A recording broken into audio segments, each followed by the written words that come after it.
अस्सलाम वालेकुम, क्या हाल चाल? उम्मीद करते हैं कि आप खैरियत से होंगे। हमारी दुआ है कि आप हमेशा खुश रहें, हंसते और मुस्कुराते रहें और इसी तरह हमें अपना प्यार दिखाते रहें। बिल्कुल जी, मेरा नाम मुअज्जम अली, मैं हूं तारक महमूद, मैं मोहम्मद यूसुफ। तो आज हम जिस वीडियो पर रिएक्ट करने जा रहे हैं, वीडियो का टाइटल है शट अप कुणाल, एपिसोड 27 केटी रामाराव, मिनिस्टर तेलंगाना। तो तेलंगाना का मिनिस्टर है भाई, वो आज आए हैं, इंटरव्यू है। तो वीडियो का लिंक आपको डिस्क्रिप्शन में मिल जाएगा। बड़ी रिकमेंडेड वीडियो संदीप भाई ने भेजी थी, तो देखते हैं वीडियो और अपना बयान पर देंगे। कौन करते हैं 3 बीजेपी वही काम कर रही है जो अभी आप बोल रहे थे। BJP doesn't want to talk about unemployment. BJP does not want to talk about inflation. BJP does not want to talk about all the promises made by Prime Minister Modi. 2022 तक घर दे देंगे, बिजली दे देंगे, पानी दे देंगे, 5 ट्रिलियन इकोनॉमी कर देंगे, किसान का इनकम डबल कर देंगे। They don't want to talk about any of that. What will they talk? Ram मंदिर, हिंदू मुस्लिम, इंडिया पाकिस्तान। अभी खुलने वाला है जल्दी। क्या चीज? अमित शाह ने डेट दिया है। हाँ, तो अच्छी बात है ना। हमने भी मंदिर बनाया यहाँ पे, यादाद्री लक्ष्मी नरसिम्हा स्वामी। हम वेलकम करेंगे प्राइम मिनिस्टर को और अमित शाह जी को, आके एक बार देख भी लें। हमने इतना हंगामा नहीं मचाया। उधर पहले क्या था वो डिपेंड होता है। खाली लैंड पहले भी मंदिर था बड़े भाई, पहले भी मंदिर था, अभी भी मंदिर है, तो कोई बात। ए शट अप या कुणाल, शट अप या Kunal,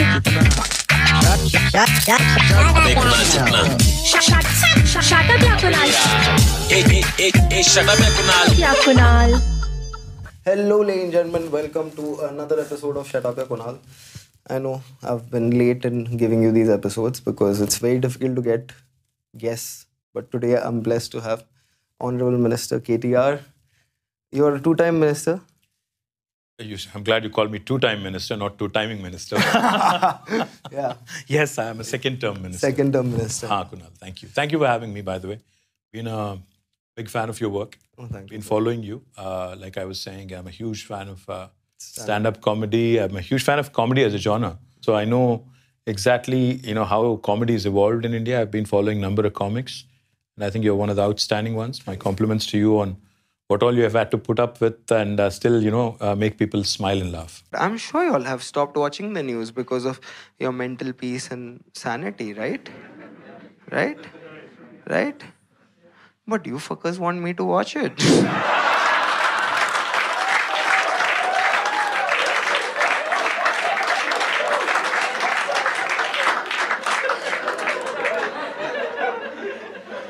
You're like, my mental health, my mental peace and all is very important. But you tell me now, whatever happened in a joke format, tell na. Many people say many things about you. And the most sad thing about you is that you do not behave or look like a politician. I do look like a politician. Politician भी इंसान दिखता है यार, ऐसा नहीं है कि कुछ अलग सा कुछ नहीं दिखते हम लोग। ये सब लोग पूछते हैं और मुझे बहुत ही weird लगता है कि क्या एक politician का stereotype है, मतलब लोगों के। Politician का stereotype ये है कि वो खादी पहनता है और बहुत ज़्यादा मतलब नौटंकी करता है। इंडियन स्टीरियोटिपिकल अगर पॉलिटिशियन अगर आप मूवीज़ में या टीवी में या कहीं भी देखोगे तो ये लगेगा कि सारे के सारे चोर हैं, बट ऐसा कुछ नहीं है। There are like in every profession, there are good ones, there are bad ones, there are not so. I mean people are full of grey, Kunal. There's nobody who's like either a 1 or a 0. It's not a binary. I can also see the difference that, you and your father are very different from each other because he is from the farming background. Then he joined youth politics. And you are in more of a space of a technocrat. So you get a whole different set of experiences that you have to the politics of today. I think, Kunal, every human being's worldview, it is hinged and it is basically determined by the kind of exposure he or she has. I did my master's in biotech. I also have a master's degree in business management, marketing, e-commerce. I lived in the US for about 7.5, 8 years and I worked there. तो फिर वहाँ US छोड़ के India आया। India आके फिर मैंने यहाँ पे 2 साल काम भी किया। फिर 2006 में when our leader and the chief minister KCR Garu, he was the leader of the movement, Telangana movement. So he had tendered resignation for his parliament membership. So without telling him, I actually jumped in, wanted to do my small bit in terms of supporting him in a re-election. So that's how it started. It's been 17 years now, 17th year rather. I've been fortunate that I've seen India from both sides, how the world looks at India versus how India looks at the rest of the world. So that way, And in being in politics, of course, you get to meet such interesting people, and especially with my ministries. I'm a minister for urban development, industry, commerce, information technology. So I get to meet various sets of people. Recently, last week, I was at the World Economic Forum in Davos. So when you get to meet, people who are leading the biotech revolution, when they talk about impossible burgers and plant-based meat. And also meet Navika Kumar. Of course, Navika Kumar. But the fact is, when you talk about unemployment, yes, there is unemployment and it is an issue for the country. But look at the opposition-ruled states. Unemployment. I'm not here to speak on behalf of the opposition. I'm only here to speak on behalf of Telangana, where we have performed and outperformed the rest of the country. Then when you're talking about cylinder prices, there is an Ujjwala Yojana which takes care of gas cylinders. I'm sorry to burst your bubble, but the point is, the Ujjwala Yojana has been a disaster. It helped Modi ji win one election. Today, the same ladies who have taken the cylinder from Modi ji, in fact, is now cooking to kar rahi ho apna, kya bolte hain usko, lagdi ke, zariye, they're doing it that way. So the point is, inflation. Madam, UPA government saw double-digit inflation today. Whatever jugglery anybody does, the fact is the highest inflation in the last 30 years. He's under Prime Minister Modi. अब media सुनाएगी ना सुनाएगी, उनकी अपनी policy है, but चुप नहीं बैठेंगे, क्योंकि ये गलत है. क्योंकि मेरे बच्चे, जो अभी मैं जिक्र कर रहा था आपसे, जिनकी उम्र है 17 और 14, उनको इसी देश में रहना है. और अगर इसी देश में रहना है, ये देश उनका भी है, तो ऐसा वाला जो माहौल आज बनाया गया, जिसमें हर किसी को शक की नज़रिया से देखा जाता है, हर किसी को पहले देख के आपकी रिलीजन के बारे में बात होती है, आप क्या पहनोगे, क्या खाओगे, कैसे बोलोगे, क्या बोलोगे, इस बात का तय गवर्नमेंट करती है. ये कहाँ की रीत है यार? This is not the India I was raised in, and I would not want to have my children be brought up in that kind of a world. So politics aside, Kunal, I am an ordinary Indian who is of the opinion that this environment, if India really has to go to first world and become a first world country, this is not the kind of environment under which I want my children to grow and I want my country to grow. This should be the debate. Unemployment, job creation, wealth creation. Unfortunately, वो सब छोड़ के पाकिस्तान को दिखा के, अफगानिस्तान को दिखा के, बांग्लादेश को दिखा के, मुसलमान को दिखा के, माइनॉरिटी को दिखा के, उसको दुश्मन बना के, जो वोट लेने वाली, वोट हड़पने वाली पोलराइजेशन है, ये सरासर गलत है, हिंदुस्तान के हित में नहीं है. Therefore, I sincerely believe कि अगर लोग नहीं बोलेंगे, बस वो बोलते हैं ना कि what really torments the country is not the uneducated's apathy, but it's the educated's complete ignorance and apathy. Unfortunately, if the educated elite, so-called intellectuals, do not speak up and do not actually make themselves heard, then we don't have a vibrant democracy that we claim every other day. Can you blame them? Because they are in a state of privilege for sure, but they're also in a state of fear. Kunal, मैं Davos में, I met a very prominent gentleman from a media house. So I told him कि India में तो अभी media का कोई spine ही नहीं है. आपका तो media in India does not have spine. You lost it. You know what he said? He shot back at me saying, इससे पहले हमें कम से कम जुडिशरी में रिकॉर्ड्स लेने के लिए एक मौका था. आज वो भी नहीं है. क्या करें हम लोग, बताइए. मैं कुछ बोल नहीं सका यार. So if prominent media house के आदमी ये बोल रहा है मुझे कि मुझे आज जुडिशरी पे भी विश्वास नहीं है, तो मैं क्या बोलूँ उसको यार. हाँ, पर अपना काम अगर नहीं, अपना काम करना छोड़ना नहीं चाहिए. हर कोई दबाव में है. जुडिशरी बहुत अच्छे लोग हैं, उन्हीं की वजह से थोड़ा एक उम्मीद बची है. मैं उनकी कोई निंदा नहीं कर रहा हूँ, बट ये बात जरूर कहूंगा कि आज all institutions in India are under attack.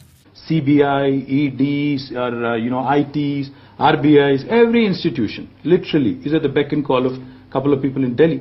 So I see you started by making your investment pitch, very quickly pulling out your political sword as well, and are ready to have a go at Prime Minister Modi. There's a big election coming up. See, he's the most inefficient, incompetent Prime Minister the country has seen. He has been a disaster for this country in a lot of senses. See, he did demonetization. क्या करके किया था उन्होंने?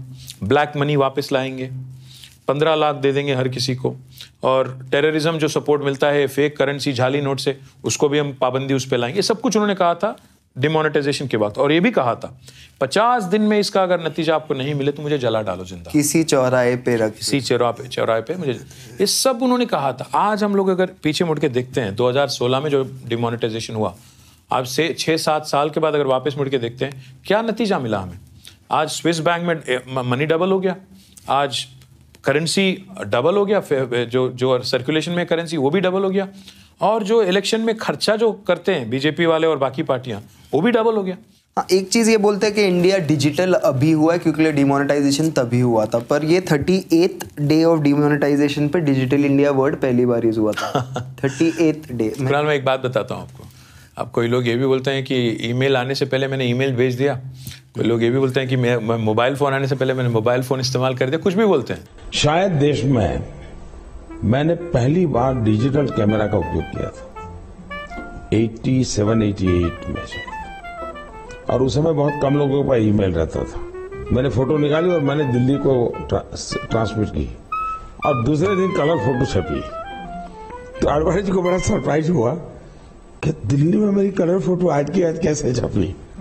Sir, हमने दुनिया का सबसे बड़ा लिफ्ट इरिगेशन प्रोजेक्ट हमने तेलंगाना में बनाया 4 साल। ज्यादा लोगों को पता नहीं है। प्राइम मिनिस्टर सर जो हैं, डॉक्यूमेंट्री देखा उसके बारे में। Kaleshwaram is the project, we have completed it in 4 years। हम लोग 80 मीटर अबव सी लेवल से पानी उठा के 618 मीटर के ऊपर लाते हैं हम लोग, क्योंकि तेलंगाना की टोपोग्राफी ऐसी है ना, पूरे crop lands and lands higher altitude पे है और पानी नीचे है, तो इसको unless you lift it through a multiple stage lift irrigation project, it can't be done. And it's the world's largest. हम लोग बात करते रहते हैं 3 gorges की, इसकी उसकी, but the fact is the world's largest lift irrigation project is in India. It has been completed by the youngest state in India in a span of 4 years, and that is a true record. हम लोग बोलते हैं कि vocal for local, but Prime Minister unfortunately doesn't talk about the world's largest lift irrigation project, which is very much in India. But आपको क्यों लगता है ये एक्नॉलेज नहीं करते ये चीज़ें को? ऐसा होता है ना कुणाल कि unfortunately in India and also in the current political setup, I won't say in India at large, but in the current political setup, मेरे हिसाब से तो पॉलिटिक्स बस 6 महीना चलना चाहिए, बाकी टाइम पूरा इकोनॉमिक्स पे ध्यान होना चाहिए, क्योंकि good economics is good politics. Typically that's what we have seen in history.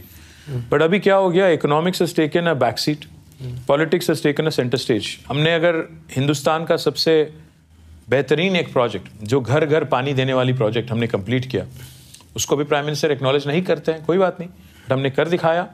और हम यही पूछना चाहते हैं बाकी हिंदुस्तान के जितने भी राज हैं कि आप लोग क्यों नहीं कर रहे हो? It's been 75 years of independence. How come not every state is thinking in similar lines that we have to provide potable drinking water, safe drinking water to our children? How come we are not thinking of ensuring that good education and health are given? Telangana is doing a medical college in each and every district, government medical college in each and every district. Telangana is revamping 26,000 government schools with 7,300 crores. Kunal, I don't know if you know this, we are only 2.5% of India in terms of population. Yeah. But हमारी contribution GDP के लिए 5% है। हम लोग literally double weight punch कर रहे हैं। So this is what Telangana is doing. 2014 में हमारी per capita थी 1,24,000 rupees. आज हमारी per capita है 2,78,000 rupees. That is the highest in the country. Our GSDP, gross state domestic product, in 2014 was 5 lakh crore. Now it is 11.55 lakh crore. Kunal, अगर हमें मदद मिलता केंद्र सरकार से, डिमोनेटाइजेशन बाकी सब छोड़ो, बट केंद्र सरकार से थोड़ा भी अगर मदद मिलता, it would not have been 11.55 lakh crore, it would have been 14 lakh crore. अगर शेर पालना है तो महंगा भी पड़ेगा। ये लोगों से महंगाई बढ़ी है, महंगाई बढ़ी, इसका मतलब ये नहीं शेर को छोड़ के गधा पाल ले।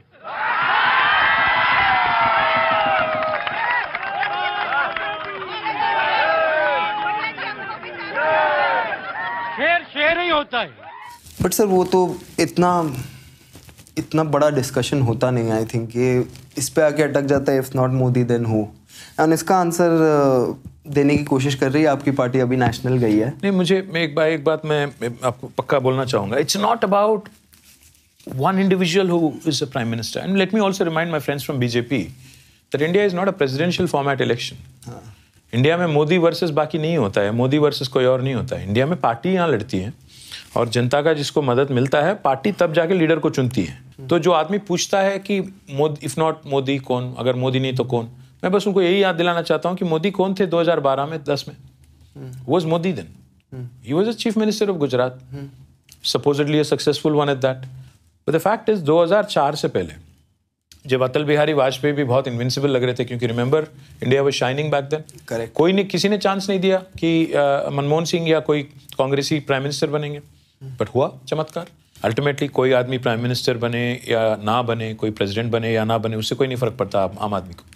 Ultimately if the agenda is clear कि अगर तेलंगाना जैसा छोटा राज्य ये सब काम कर सकता है, घर घर पानी देने वाला काम कर सकता है, बिजली की शॉर्टेज से बिजली सरप्लस बन सकता है, स्कूल्स और एजुकेशन इंस्टीट्यूशंस और हॉस्पिटल्स को अगर सुधार सकता है, IMR और MMR इन्फेंट मोर्टेलिटी रेट और मैटरनल मोर्टेलिटी रेट कम कर सकता है, और तेलंगाना फिर भी अगर इकोनॉमिकली ग्रो हो सकता है, तो आप क्यों नहीं हो सकते हो?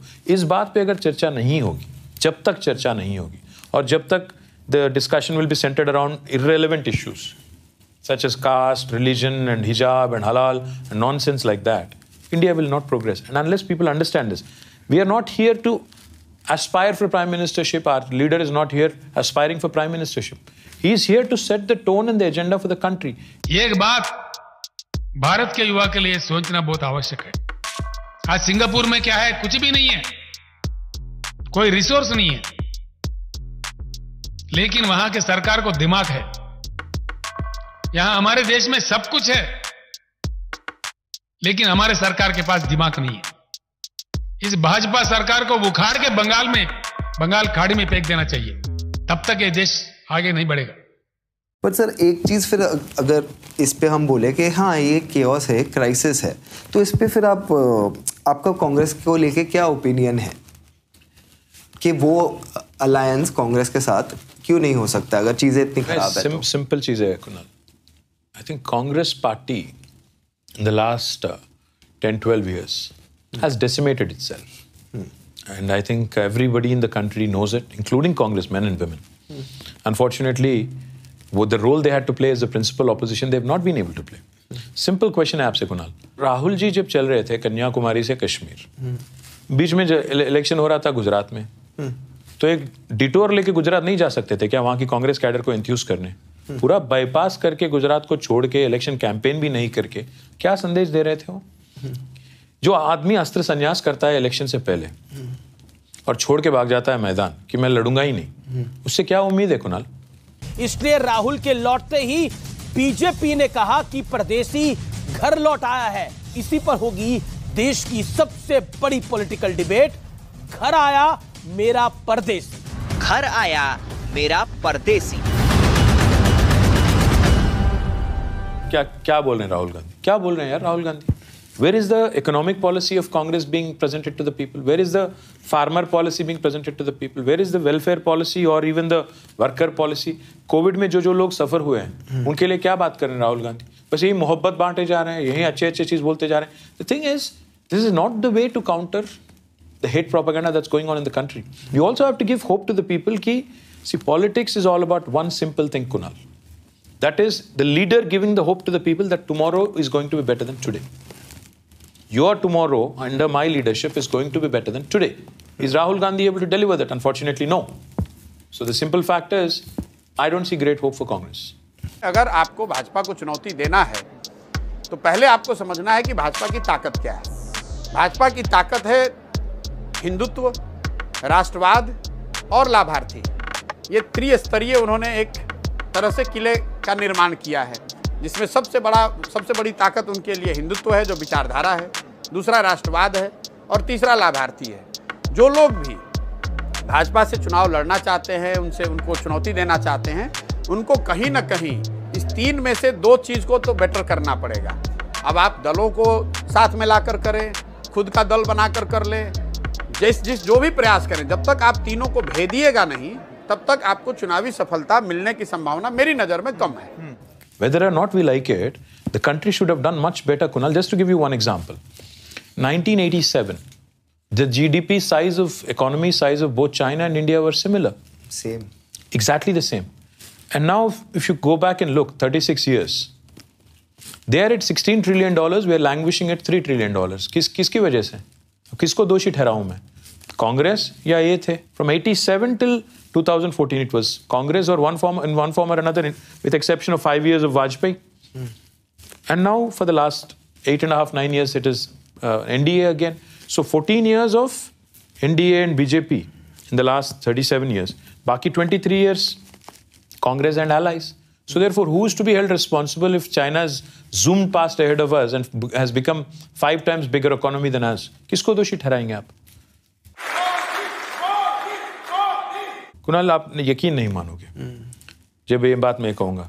आज तेलंगाना स्टेट से जितने भी हमारे 4 करोड़ यहाँ की जनता है, हमने पिछले 8 साल में we have paid taxes through income tax, direct tax, indirect tax, जितने भी टैक्स हैं, to government of India almost 3,68,000 crore. What we get back in terms of devolution, 41% जो devolution होता है फाइनेंस कमीशन के जो गारंटीड कॉन्स्टिट्यूशनल प्रोविजन है, उसके अंडर हमें वापस मिलता है 1,68,000 करोड़। तो 2 लाख करोड़ हमने केंद्र सरकार को दिया ताकि हिंदुस्तान में बाकी जो पिछड़े जगह हैं, बैकवर्ड एरियाज हैं, उनमें खर्चा करें। हम ये नहीं कह रहे हैं कि हर एक रुपया हम देते हैं, हर एक पैसा जो हम देते हैं वापस लाओ, वापस दियो, हम ये नहीं कह रहे हैं। बट हम इतना ही कह रहे हैं कि इसका कम से कम एक्नॉलेज करो कि Telangana is a contributor to the country, Telangana is one of the states that is feeding the country's backward areas. ये नहीं करते हैं, उल्टा क्या करते हैं पता है? निर्मला जी आती हैं यहाँ पे, एक पीडीएस शॉप जाती है, जाके वहां हंगामा करते हैं कि मोदी जी का तस्वीर कहाँ है यहाँ पे, क्यों नहीं लगाते? क्यों नहीं लगाया? मैं बस यही पूछना चाहता हूँ निर्मला जी से और केंद्र सरकार से, जब हम लोग 2 लाख करोड़ रुपया ज्यादा आपको देते हैं, तो आप कहीं लगा रहे हो क्या उत्तर प्रदेश में कि thanks to Telangana government, thanks to people of Telangana, कहीं लगा रहे हो? तो ये क्या बकवास है? सबका साथ, सबका विकास, सब कुछ बकवास है कुणाल। मैं हैरान हूं, आजकल मेरे ही देश में कुछ लोग मुझे गुनहगार कह रहे हैं। मैं हैरान हूं भाइयों। पर सर 1-2 चीज आपकी भी क्रिटिसिज्म थोड़े मैंने लिखे थे जो आपकी पार्टी के। बिल्कुल बोलिए। एक फार्मर्स प्रोटेस्ट हुई थी, लैंड ग्रैब, मतलब उनका लैंड लेके कुछ प्रोजेक्ट चालू किया था। I think it was Jagtial issue. I see governance हमारी 9 साल से चल रही है। I can't recall the exact issue that you're pointing to, but I can tell you, yes, there have been number of protests, there have been number of issues. जब बड़े projects करते हो Kunal, so yes, there will be people who will be displaced, but you have to ensure that they are given the right relief and rehabilitation. That's the only way things can happen. In fact, I should also tell you, both of my grandmothers, my father's mother, my paternal grandmother, and my maternal grandmother, in fact, both the villages have been uprooted because of 2 irrigation projects. So we ourselves, my family itself, is a family that has been displaced, has been rehabilitated. So we understand the pain of people who have to be displaced and rehabilitated. So our Honorable Chief Minister, he himself actually has been a victim of this. So he understands it much better than anybody else. So therefore, whatever issues have come up, governance में तो issue आते हैं, but उसका कैसे आप उसका तरकीब निकालते हो, that is important. We have not made people wait on the borders for 13 months in cold, rain and summer. We have not made sure that 700 people मरे और फिर बाद में हम लोग ने ये नहीं कहा कि हमारे लिए मरे क्या। हमने कभी वो ओवरऑल एटीट्यूड नहीं दिखाया। किसानों के मामले में प्रधानमंत्री से मिलने गया तो मेरी 5 मिनट में लड़ाई हो गई उनसे, क्योंकि वो बहुत घमंड में थे। जब मैंने उन्हें कहा हमारे 500 लोग मर गए, तुम तो कुतिया मरती है तो चिट्ठी भेजते हो, तो उसने कहा मेरे लिए मरे। थोड़ा एक फिगर थोड़ा डिस्टर्बिंग लगता है common citizen. 61% of all CCTV cameras in India are in Hyderabad. एक बात बताएं आपको, नहीं 61% नहीं, in fact I would imagine it is slightly higher. 10 lakh से ज़्यादा सीसी कैमरा हैदराबाद में क्यों लगाए हैं बताइए?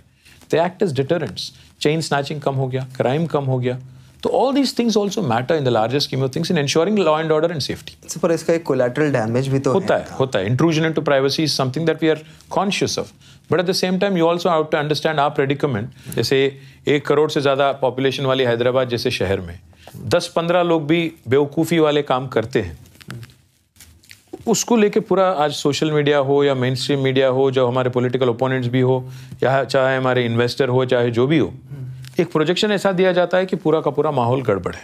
नहीं, पर इसमें सर थोड़ा पर्सनल लिबर्टी की आप बात करें तो वो मुझे बहुत ऑड लगा कि जब फोन के अंदर पुलिस घुस रही थी। It was one drive that they had done. I'll be honest. It was one drive that they had done only to ensure narcotics, which was being a big problem when drug peddling was happening in a big way. Yes, police did do some random checks. It's not like all 1 crore people were stopped and their phones was random checking हुआ, मैं मानता हूँ। थोड़ा बच्चा जा रहा है वो थोड़ी जो एंटी। नहीं, मैं एक बात पक्का बोलूँगा आपको, आजकल ड्रग्स का प्रॉब्लम इतना ज़्यादा हो गया कुणाल कि we have to curb this menace. I understand your point. I completely get it. We have to respect people's privacy. We can't snatch their phones and, peep into their WhatsApps and, we can't do random things like that. But कभी का एक बार थोड़ा ज़्यादा भी हो गया, तो please try and understand that it is in our interest, not state, it is in our interest as a society and nothing else. नहीं, पर NDPS एक्ट को भी रिफॉर्म करना ना, वो तो हमने ऐसे ही साइन कर दिया था, अमेरिका ने बोला कर दो तो। चलें जी, वीडियो ख़त्म हो गई और आज थे तेलंगाना के राणा केटी राव। तो इनकी जो बातें सुनी बीजेपी के चाहे खिलाफ थी, जैसा भी था, लेकिन एक जो चीज़ मैंने नोट की ना, कि ये इनका जो माइंड था, जो सोच थी ना, वो पॉजिटिव। एक होता ना कि देश को किस तरह आगे बढ़ाया जा सकता है, लेकिन बात यहाँ पे ये आ जाती है कि बीजेपी की बात करें तो इसमें आपको भी पता होगा, साथ में ऐसा नहीं कि बीजेपी इकोनॉमी की बात नहीं करती।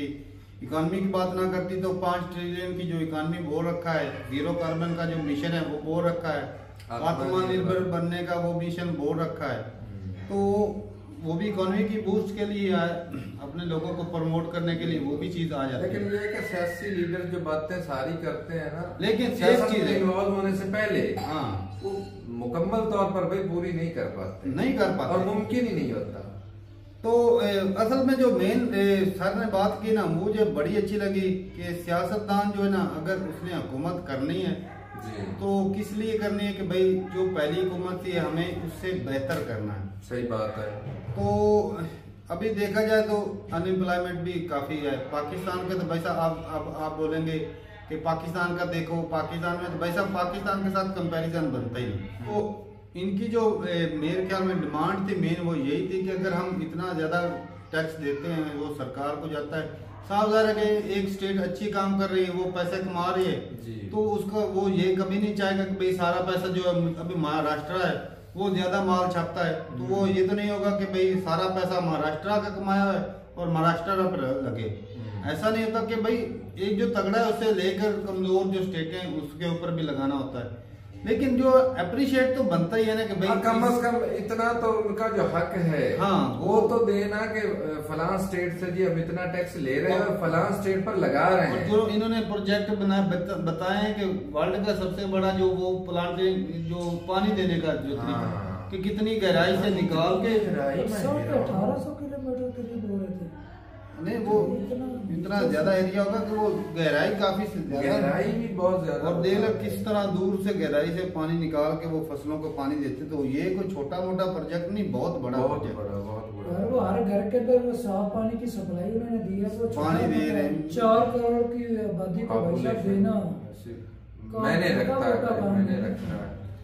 सही बात है। और देखा जाए तो भाई मीडिया जो है अभी पता नहीं, हो सकता है हमारा जो होता है ना, कभी कभी ऐसा होता है कि हमारा वाह जो हमारा सामना है वो इसी मीडिया से होता है, या हम दूसरी खबरें नहीं देख पाते। और एक और भी बात है कि साउथ की और नॉर्थ की ये लैंग्वेज भी थोड़ा सा डिफरेंस है, वो भी वजह हो सकती है कि भाई हमें उस लेवल का उतना पता नहीं होता। लेकिन ये कि ये साउथ में रहते हैं और मोदी जी के जो ज्यादातर एरिया आ जाता है वो नॉर्थ में आ जाता है, और बीजेपी की ज्यादातर जो हुकूमत है वो नॉर्थ में ही है। तो ये तेलंगाना जो है वो हैदराबाद की बात कर रहे थे, तो ज्यादा कैमरे उधर जो हैदराबाद भी लगाए, हैदराबाद उसमें जो रीजन थी कि वहां पर अगर चोरीकारी होती थी, साफ ज़ाहिर एक सिक्योरिटी होती, पुलिस की भी ये सही बात है कि भाई हर बंदे की पर्सनल लाइफ होती है, कि अगर पुलिस जो है वो ज्यादा खराबी करती है कि वो देखो कि एक पर्सनल मोबाइल है, पुलिस को कोई हक नहीं बनता कि वो एक बंदे का पर्सनल फोन जो है वो चेक करे, व्हाट्सएप चेक करे। 100 चीजें रखी होती है भाई, हर बंदे की पर्सनल लाइफ होती है, फैमिली की तस्वीरें हो सकती हैं, वाइफ की हो सकती है, किसी की भी हो सकती है। तो ये गैर कानूनी काम, लेकिन जो भाई साहब पुलिस वाले हैं ये कहीं कर लेते हैं, ये यहाँ पर भी ऐसे ही चलता, मनमानियां करते हैं ना अपनी। वो पहले जो जब किसी की तलाशी लेंगे आते ही वो पकड़ेंगे जी, मोबाइल पकड़ेंगे। कई बंदे तो होते हैं वो जो पर्स होता है उसको वो नहीं पकड़ाते, उनको पता होता है इन्होंने पैसे इधर से निकाले और एक मरतबा निकाले तो वापस नहीं मिलने वाले। हाँ ये भी होते हैं बीच में। तो बात यहाँ पर ये आ जाती कि सर ने जो बातें बताई वो एक ऐसी सोच थी कि भाई कंट्री को आगे कैसे लेकर जाना है। ये यहाँ पे जो चीजें अगर सियासत की बात करें तो बीजेपी की सियासत जो है ना वो आ जाके ना धर्म के ऊपर वो काफी ज्यादा इन्वॉल्वमेंट हो जाती है इसमें। अभी जो है पहले एक मूवी आई थी, वो जी थी कश्मीरी फाइल, वो जी किस पे थी कि कश्मीरी पंडितों के साथ जी बड़ी ज्यादती हुई, वो जी फिल्म देखो, ठीक हो गया। ये राम मंदिर की बात होगी कि भाई बीजेपी ने राम मंदिर बनवा दिया, तो किसी ना किसी तरीके आके ना ये यही शो करते हैं कि भाई हिंदू जो हैं वो खतरे में हैं और मुसलमान जो है वो हिंदुओं पे कब्जा कर रहे हैं, वो इनको कन्वर्ट कर रहे हैं, वो इनको मार रहे हैं, इनकी आबादी बढ़ रही है। इसके अलावा जो है मेन जो मुद्दे यही चल रहे थे। ऐसी बात है, सही है। तो बाकी भाई जो भी एक पार्टी होती है उसका काम मतलब यही होता है कि भाई अपने लोगों की, अपने कंट्री की जो है ना वो उसको ग्रो करे, क्योंकि आजकल जो लड़ाई है वो इकोनॉमी की। और तो सर ने भी बोला ये 6 महीने की शादी होने के बाकी जो है ना पीरियड उसमें, लेकिन ये इकोनॉमी को मैं कहता हूँ ये 6 महीने की इकोनॉमी की बात करते हैं, सारा साल सियासत की बात होती है। जितना बड़ा कंट्री है सारा साल कहीं ना कहीं इलेक्शन होते रहते हैं। हाँ की के 4.5 साल, सही बात है। ये सियासत ये क्या वो जी ये हमारे यहाँ भी ऐसे ही होता है, वो चोर है, उसने ये कर दिया, उसने वो कर दिया, एक दूसरे को सड़कों के ऊपर घसीटना, ब्लेम करना, बस यही सियासत रहेगी।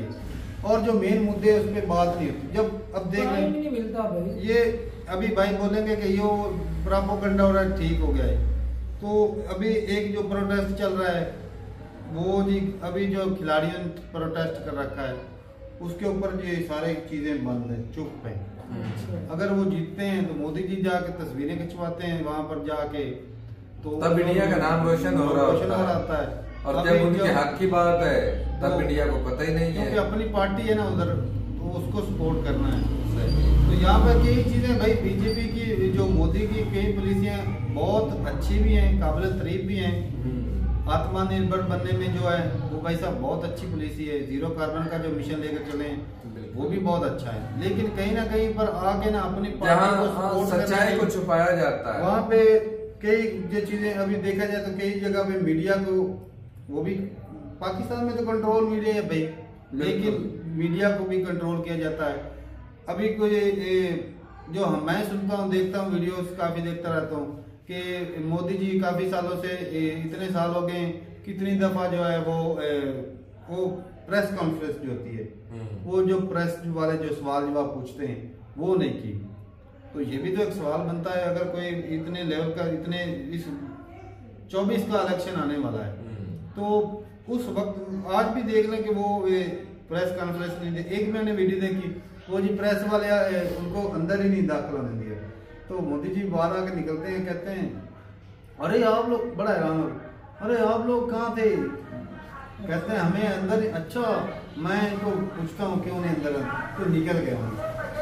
तो मतलब ये कि किसी ना किसी तरीके से प्रेस से ना मोदी जी भाग जाते हैं, पता नहीं डर वैसे तो सोशल मीडिया के ऊपर छाए हुए हैं। सोशल मीडिया पे इतने का इनॉग्रेशन हो रहा है, उस पर जब को वो तो अपना जो मीडिया होता है उसको तस्वीरें बनवाते हैं, निकल जाते हैं। अच्छा, ये खास लहदा बनाया हुआ है।